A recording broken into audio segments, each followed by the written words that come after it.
Bonjour à tous et bienvenue sur RTI 1. Tout de suite les titres de cette édition. L'aéroport de San Pedro fait peau neuve. Il se met aux normes internationales avant la tenue de la CAN, la Coupe d'Afrique des Nations qui se déroulera dans notre pays. Les travaux qui avaient connu un coup d'arrêt ont repris de plus belle. Rappelons que la ville de San Pedro accueille le groupe F de la compétition. Après 4 années d'interruption, la foire du Made in Côte d'Ivoire signe son retour. La deuxième édition qui se tient depuis hier prendra fin le 26 novembre prochain. Il s'agit pour les organisateurs de valoriser les produits locaux afin de booster l'économie locale.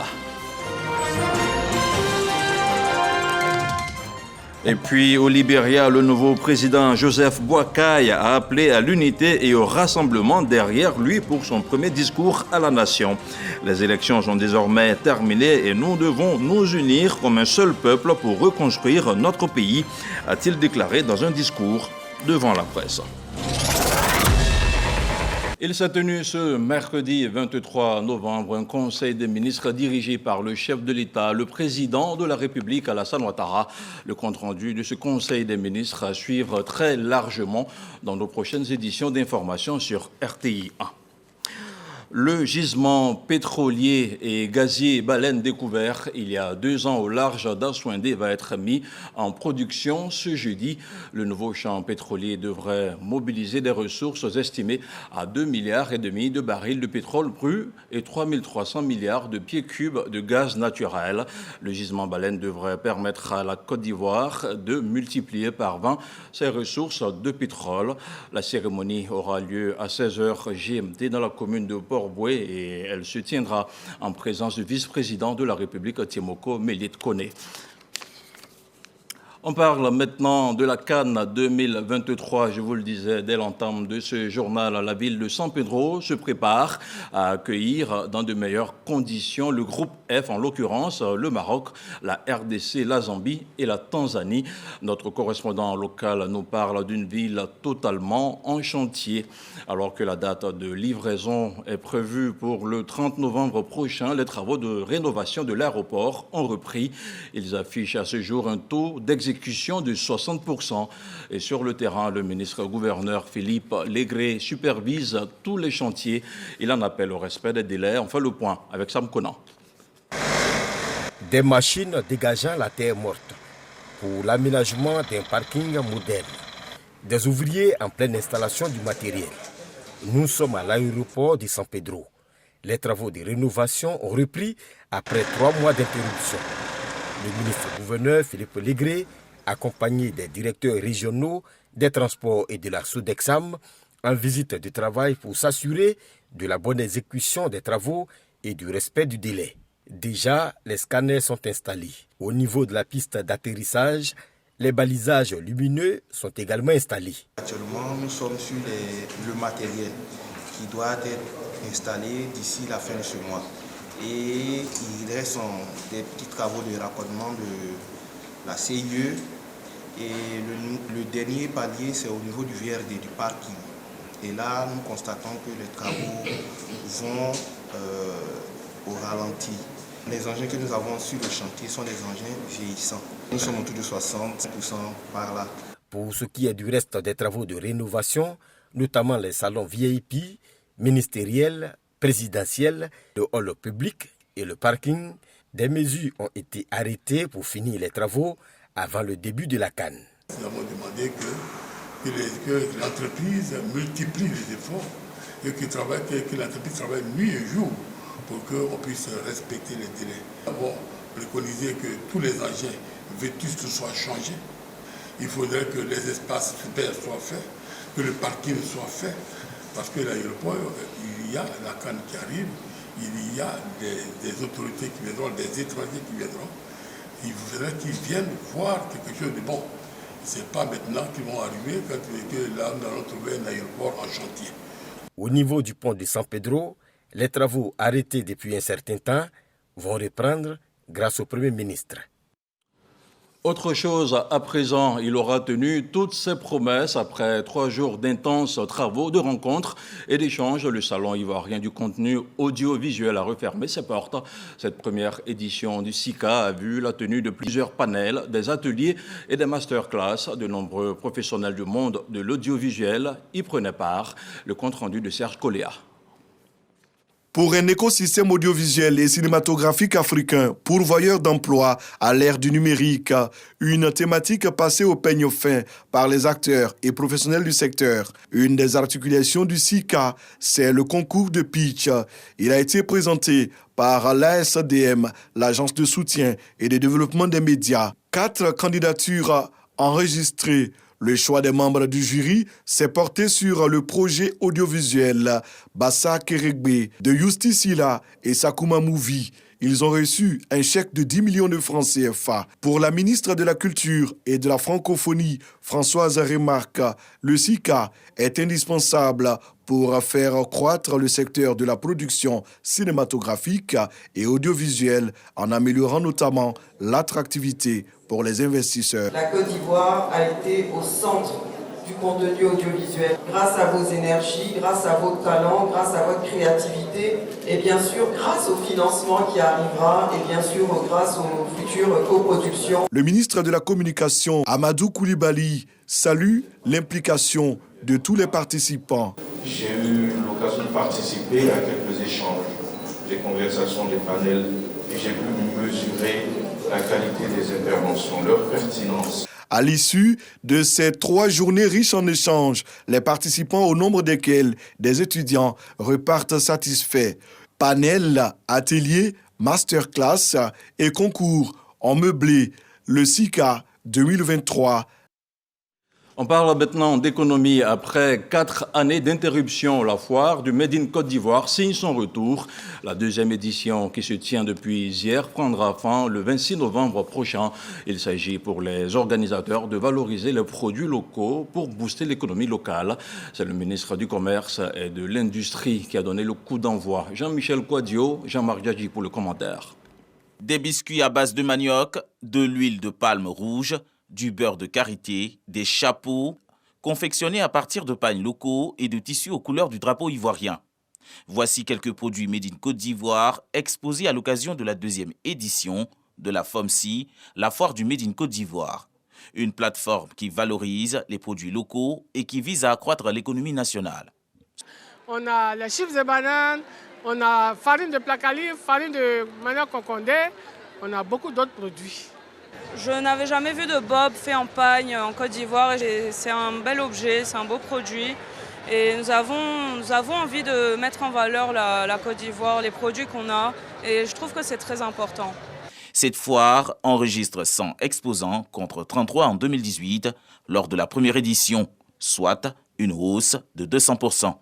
Une satisfaction pour les organisateurs et le ministre du Commerce et de l'Industrie, représentant le Premier ministre Robert Begré-Mombé. L'édition 2023 de la FOMCI se fixe comme objectif principal de mettre en avant les produits et services locaux en présentant une grande variété de la richesse agricole, culinaire, vestimentaire, cosmétique, technologique, en matériel de construction et de prestations de services. La croissance économique acquise par le biais du Made in Côte d'Ivoire permettra, par la création des richesses induites à notre pays, de disposer davantage de ressources pour le financement des infrastructures socio-économiques sur toute l'étendue du territoire, dans toutes les régions du pays, afin que la population puisse bénéficier des fruits de la croissance économique, comme c'est le cas actuellement avec des réalisations d'infrastructures qui impactent au quotidien la vie des populations vivant sur le territoire ivoirien. La 2e édition de la foire Made in Côte d'Ivoire, qui a débuté par une conférence inaugurale, se déroulera sur 5 jours. Plus de 50 000 visiteurs y sont attendus. La commercialisation des produits Made in Côte d'Ivoire, enjeux et défis. Et la Côte d'Ivoire qui affiche ses ambitions énergétiques, des experts nous apprennent que les régions du Denguélé de l'Est et celles de la côtière sont les seules capables à ce jour de produire de l'énergie solaire et éolienne. Ce sont les conclusions d'un atelier sur les énergies renouvelables qui s'est tenu à l'université Félix Houphouët-Boigny de Cocody. Retour sur les résultats du projet d'évaluation du potentiel de notre pays en énergie renouvelable avec le compte-rendu de Sephora Zegui.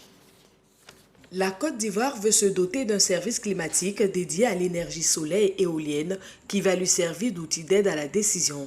Elle met donc sur pied un projet dénommé ENERCI. Sa mission, évaluer le potentiel du pays en énergie renouvelable. Après plusieurs mois de mise en œuvre, les premiers résultats sont connus. Nous avons trouvé que les zones les plus propices à la production énergétique en termes d'énergie solaire en Côte d'Ivoire, ici, c'est la zone du Denguélé, la région du Denguélé. Et ensuite, nous avons essayé de regarder également aussi en termes d'énergie éolienne, les zones les plus propices. Nous avons aussi le sud du pays, la côte sud et le littoral, et aussi l'est du pays. Et à ce niveau, il y a aussi les facteurs limitants qui empêchent donc la production donc, de l'énergie solaire en Côte d'Ivoire. C'est plus particulièrement donc, les aérosols. Ce projet, financé à 26 576 000 francs CFA par le FONSTI, Fonds pour la science, la technologie et l'innovation, vient répondre aux besoins sociétaux et environnementaux de la Côte d'Ivoire. Le présent projet est un premier pas pour faire la jonction entre la recherche et le développement dans le secteur de l'énergie pour l'amélioration des conditions de vie des populations ivoiriennes.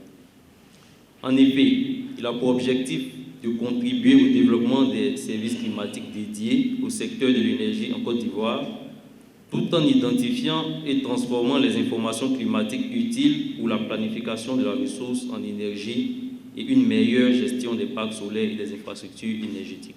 Pour le secteur de la recherche, les défis à relever sont ambitieux, puisqu'il s'agit d'accélérer l'accès à l'électricité tout en limitant le recours aux énergies fossiles.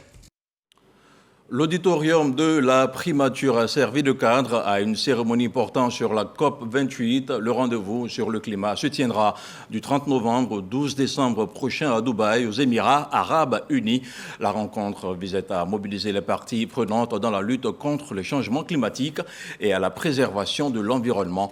Elle permet également aux parties d'informer les acteurs sur les enjeux et opportunités de la COP28 pour la Côte d'Ivoire.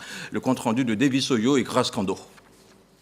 La Côte d'Ivoire sera représentée à la 28e conférence des parties sur la lutte contre les changements climatiques à Dubaï, aux Émirats arabes unis. Une rencontre mondiale sur le climat pour échanger sur les questions liées au dérèglement climatique et envisager les solutions. Les différentes parties prenantes s'engagent à accompagner l'État à travers la mise en œuvre des projets d'atténuation et d'adaptation sur la lutte contre les changements climatiques. Cette participation du secteur privé ivoirien à la COP28, ainsi que celles qui l'ont précédée, lui permet de mieux comprendre les exigences internationales en matière de transition écologique et de travailler à l'élaboration de politiques locales qui favorisent l'investissement durable. Le président de la COP15 invite les différents acteurs de la société civile à une synergie d'action. La présente rencontre doit revêtir la marque d'une mobilisation concertée en vue de la participation de la délégation ivoirienne à la COP28. Elle doit davantage mettre à niveau et en cohérence les plans nationaux, surtout de l'environnement, la sécheresse et la désertification. Par conséquent, je voudrais inviter tous les participants à cette initiative à partager les idées et à mutualiser les expertises. Les attentes de la Côte d'Ivoire à cette COP28 sont nombreuses. La mobilisation des ressources financières pour la mise en œuvre de nos projets d'envergure pour réduire nos émissions de gaz à effet de serre, mais aussi pour accroître la résilience de nos populations.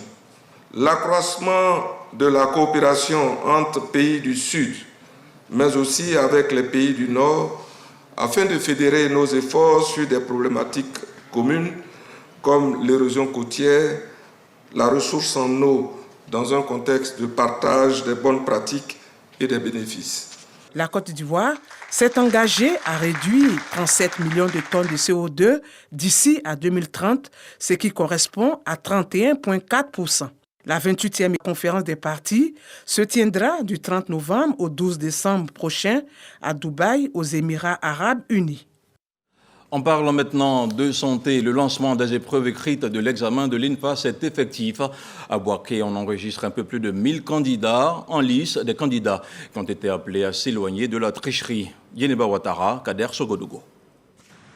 Antenne de l'INFAS, Institut national de formation des agents de santé de Bouaké. Pour la première session, 1065 candidats du niveau baccalauréat et 243 du BEPC affrontent les épreuves écrites de l'examen de l'INFAS au titre de l'année académique 2022-2023. Après 3 années de formation, ces étudiants sont à la recherche du diplôme d'État d'infirmier, de sage-femme, de technicien médical, d'auxiliaire en soins infirmiers et obstétricaux.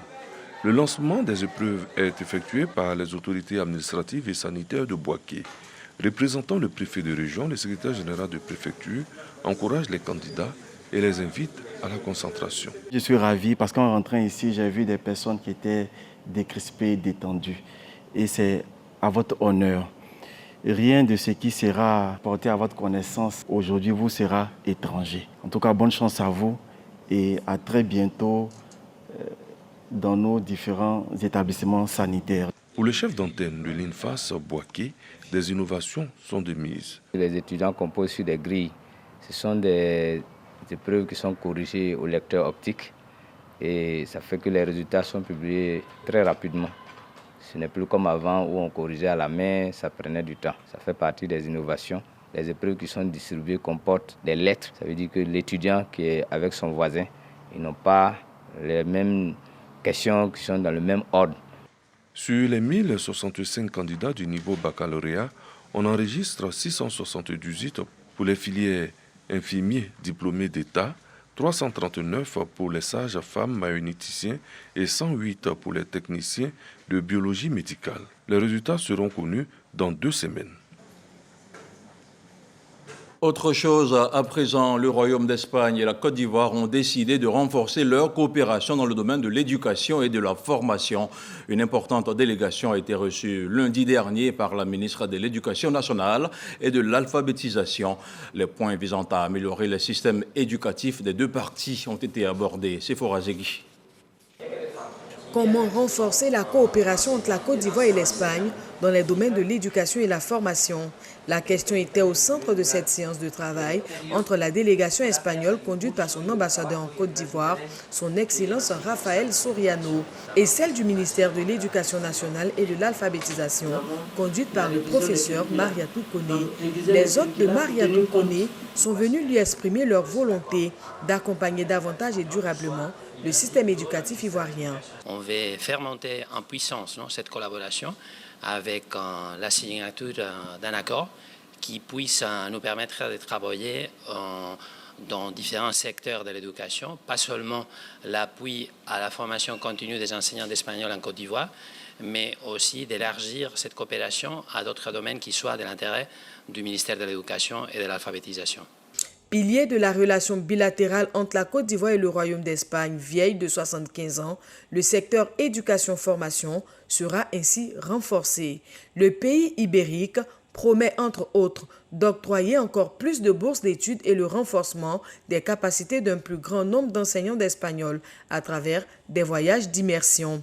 Toutes choses qui devraient améliorer la qualité des enseignements et qui cadrent bien avec les aspirations de l'initiatrice des États généraux de l'éducation nationale et de l'alphabétisation. Nous sommes sur le point de signer un accord de coopération dans le cadre de la mise en œuvre des recommandations des États généraux de l'éducation nationale et de l'alphabétisation en termes de valorisation de la profession enseignante, en termes de développement du numérique, en termes d'amélioration des apprentissages à travers la révision des curricula, tenant compte du contexte national, mais tenant compte également des réalités du monde. Après 1 heure d'échange, les 2 parties ont promis se rencontrer les jours à venir, cette fois pour la signature officialisant cet accord en présence de la ministre espagnole de l'Éducation.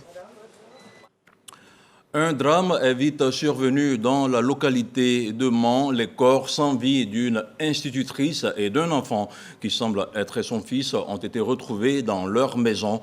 Christelle Flavie était membre du corps enseignant de l'école primaire publique de Gbatogouin 1. Les habitants du village sont sous le choc et le suspect est toujours en cavale. Mamadou Kouassi. Les enseignants de l'école primaire publique de Gbatogouin, village situés dans la sous-préfecture de Mans, sont encore sous le choc. Difficile de retenir les larmes face à la douleur qu'ils traversent actuellement. Une de leurs, la maîtresse de la classe du CP1, Flavie Christelle Keke, et son fils de 7 ans, élèves dans cette même école, ont été atrocement assassinés. Les dépouilles de Flavie et de son fils ont été découvertes au matin de ce lundi 20 novembre 2023 à leur domicile. On était au drapeau. Or, la maîtresse n'est pas dans ses habitudes. À 7h30, elle est à l'école. Moi, je viens à 7h et tous viennent me trouver. Depuis 7h30 jusqu'à 7h50, je ne la voyais pas. Au moment où on a fini de monter, j'ai envoyé un pour venir voir pourquoi la maîtresse n'est pas là. Peut-être qu'elle a un problème. Il est venu, il m'a dit qu'il est venu, il est arrivé. Il a vu que les ustensiles sont sur la terrasse en désordre. Mais elle, la porte est fermée, elle n'est pas là. Donc il a dit, bon, dans ce cas-là, on ne peut pas faire autrement. On va demander aux alentours. On demande aux alentours, il dit que c'est depuis samedi, ils l'ont vu. Mais on ne sait pas où elle se trouve. Donc ils ont cassé la porte, ils arrivent, on les a égorgés. Le samedi, j'étais là. Bien avant que je ne parte, je suis passé, lui dit au revoir. Donc je vais à Mans. Mais je reviens le lendemain comme j'ai mes enfants qui sont à Mans. Et c'est sûr revenu le dimanche aux environs de 19h. Je constate que chez elle, tout est noir.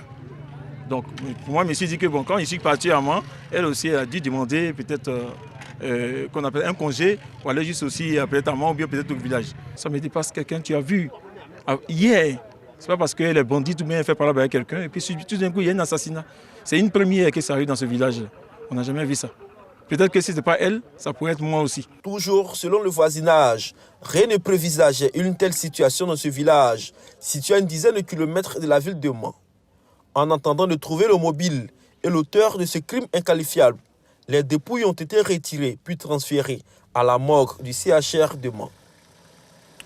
Un crime qui reste à élucider. Dans le cadre de la responsabilité sociétale, la mine de Tongon a offert récemment une formation à 120 femmes rurales. Elle a porté sur la production semi-industrielle et la commercialisation de savon. Une formation sanctionnée par un certificat. Plus de détails avec Khalil Diomandé.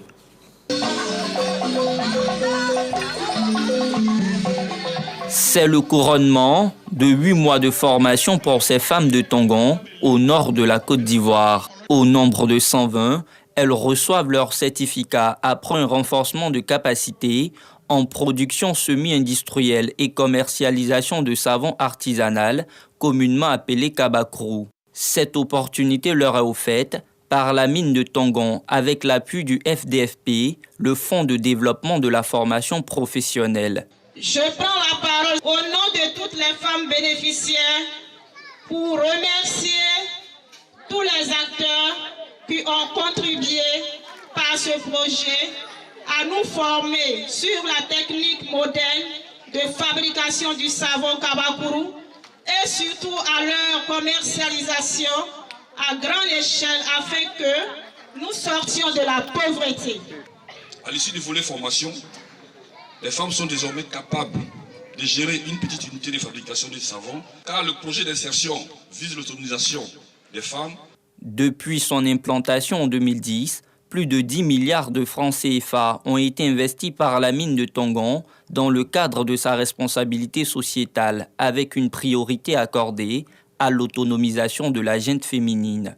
Nous allons poursuivre et multiplier ces actions avec le projet de fabrication de sous-marins des femmes de Katonon, qui est en cours de réalisation, et pour l'année prochaine, le projet de beurre de qualité des femmes de Kofi Play. Cette politique sociale de la mine est conforme à la vision du président de la République, son Excellence M. Alassane Ouattara et son gouvernement, qui ont fait de l'autonomisation de la femme l'une des priorités de l'action gouvernementale. La mine de Tongon ne s'est pas limitée qu'à former ces femmes. Elle inaugure également une fabrique de savon à leur profit et offre 2 tricycles afin de lancer leurs activités génératrices de revenus. Direction la région du Ourodougou, où 300 femmes ont été formées au leadership féminin et à l'autonomisation. L'initiative est de l'Association pour la promotion de la femme dans la sous-préfecture de Marandala, une organisation qui œuvre à l'épanouissement et au bien-être de la femme issue du monde rural. On en parle avec Charles Tatou. Marandala, c'est dans la région du Béri. Les femmes de cette localité administrative aspirent à leur indépendance économique, qui du reste permettra une contribution à l'épanouissement et au bien-être de leurs familles respectives. La préoccupation est prise en compte par une organisation non gouvernementale œuvrant dans le domaine de la promotion de la femme. L'ONG Aprofem vient de leur offrir une formation. Les femmes et les filles des zones rurales souffrent de manière inégale d'une pauvreté multidimensionnelle. Elles peuvent être aussi productives et entreprenantes que les hommes, mais elles sont moins à même d'accéder à la terre, au crédit, aux intrants agricoles, au marché et aux chaînes agroalimentaires à forte valeur ajoutée et obtiennent des prix inférieurs pour leurs récoltes. Au nombre de 300, ces femmes bénéficiaires des travaux de cette formation ont été nourries de notions de l'autonomisation, du leadership féminin et de leurs droits, puis des gestions d'activités génératrices de revenus. L'action est saluée par les autorités locales pour qui l'épanouissement et le bien-être des femmes passent nécessairement par l'éducation et la formation. Ceux qui sont là pour nous former sont des véritables professionnels et nous donnerons une formation qui va vraiment nous aider à nous autonomiser. La sous-préfecture de Marandala dépend du département de Makono. On parle maintenant de développement avec le centre culturel de la commune d'Odiné qui vient d'être réhabilité. L'infrastructure a été baptisée Camara H hier fait. Elle permettra d'offrir aux artistes et aux promoteurs de spectacles un cadre pour leurs différentes activités. En attendant son ouverture officielle, je vous propose une petite visite guidée avec Mamadou Kouassi. Abandonné depuis près de 30 ans, le centre culturel d'Odiné bénéficie aujourd'hui d'une seconde vie grâce à l'équipe municipale conduite par la ministre Nassine Batouré. Réhabilité entièrement, cet espace culturel porte désormais le nom d'un fils de la région, Feu Camara Vakaramoko Yerefe, ou encore Camara H, célèbre acteur ivoirien. Cela va permettre à la jeunesse de venir se distraire, de venir se gayer chaque week-end. Madame le maire veut occuper sa population. Donc il était de son devoir en tant que la première magistrate de venir réhabiliter le centre culturel. Ça fait encore notre fierté, le fait que le nom a été donné à notre grand frère, qui est H. Camara. Et parce qu'aujourd'hui, il y a des personnes, il y a des jeunes qui ne connaissent même pas H. Camara. Donc vraiment, d'abord, ça c'est un honneur pour nous, en tant qu'Odinéka. La réhabilitation du centre culturel d'Odiné est une bouffée d'oxygène pour les artistes et les promoteurs des spectacles du district autonome du Denguélé. Ils sont nombreux à attendre l'ouverture officielle de ce joyau culturel qui fera la fierté de la promotion de la culture malinké. En plus des aspects culturels, la vie du centre culturel Camara Yerefe sera meublée de plusieurs autres activités. Le centre culturel d'Odiné a été construit en 1982 par le premier maire Henri Bourgoin, puis abandonné des années plus tard. Entre-temps, cet espace culturel a accueilli de nombreux événements nationaux. Aujourd'hui, le conseil municipal décide de redonner une nouvelle image à la ville d'Odiné avec la construction et la réhabilitation de plusieurs infrastructures modernes. Après l'hôtel de ville et le centre culturel, les prochaines phases seront le stade, le grand marché et l'hôtel campement d'Odiné. Et puisqu'on parle de culture, le peuple Gban a son festival. La deuxième édition du Gban Ousso-Oton a été annoncée le 15 novembre dernier. Le rendez-vous vise à promouvoir la culture Gban ou encore Gagou dans toute sa diversité. Et c'est justement la diversité culturelle vue comme un facteur de cohésion sociale qui sera au cœur de la deuxième édition. Les précisions de Khalil Diomandé. Après Abidjan en 2022, c'est la ville d'Oumé, capitale du peuple Gagou, qui accueillera la deuxième édition du GOF, le Gban Ousso-Oton Festival. L'initiative portée par Nadège Woyo se veut une plateforme de promotion du patrimoine culturel Gban, plus connu sous l'appellation de Gagou. Cette année, plusieurs innovations au menu des festivités. Ça sera sur 2 jours. On va commencer par un panel. Il aura un tournoi intercanton. Il aura aussi un défilé dans nos tenues. Pour l'édition 2023, les initiateurs du Festival Gban veulent contribuer au renforcement du climat de paix dans leur localité, d'où le choix du thème « Diversité culturelle Gban, facteur de cohésion sociale et de développement ». Il faut forcément qu'on fasse la paix. Donc c'est un message aussi de paix que nous sommes venus lancer. Le peuple Gban se réjouit de cette promotion de la paix. Et aujourd'hui, chaque Ivoirien doit être un artisan de la paix. C'est ce qu'on nous enseigne aujourd'hui. De chaque amour à chaque amour, on doit sentir la paix. C'est pour cela que c'est important toujours de répéter la paix. Initialement prévue pour le 25 novembre, la deuxième édition du Festival Gban se tiendra à une date ultérieure qui sera fixée après la reprise des élections municipales dans la circonscription d'Oumé. Dans l'actualité hors de nos frontières au Libéria, Joseph Boakai, proclamé vainqueur de la présidentielle par la commission électorale lundi dernier, a prononcé son premier discours à la nation hier mercredi. À Monrovia, le président élu Joseph Boakai s'est montré rassembleur, promettant de développer les communautés rurales. Entouré de son équipe de campagne, ses premiers mots ont été à l'endroit de George Weah, le président sortant qui a concédé sa défaite avant même la proclamation officielle des résultats par la commission électorale. Et puis, après 5 semaines de négociations difficiles, le gouvernement israélien a approuvé hier mercredi l'accord prévoyant la libération des otages.